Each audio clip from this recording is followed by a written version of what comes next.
Добре, аз имам само една номинация и тя е за Огнян Младенов. Знаете, човек, който се занимава с Search Engine Optimization в България, мисля най-успешно и най-добре и неговите финансови... не е взимал.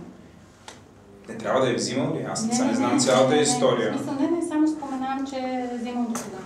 Добре, аз не го знам това. Добре. Нали? Добре.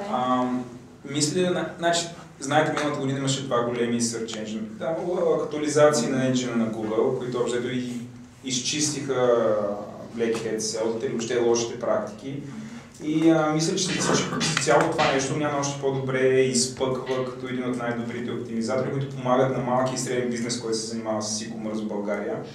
И бих казал някакси чрез дейността си той да помага на някакви хора да правят пари локално, дали произвеждат нещо или предлагат услуги. Мисля, че той съвсем успешно помага за развитието на български интернет.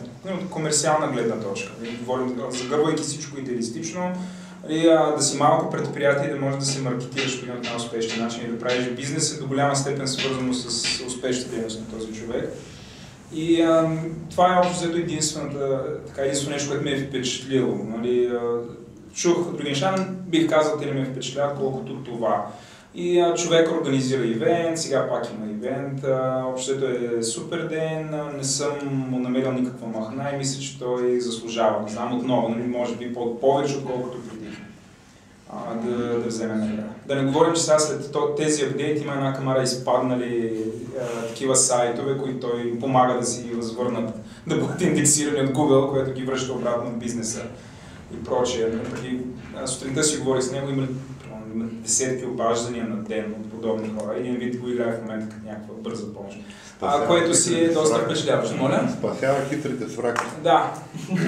Може би не съвсем хитри и жертви на хитри свраки. Да. Така че това е единствен човек, който аз номинирам. Компания не виждам.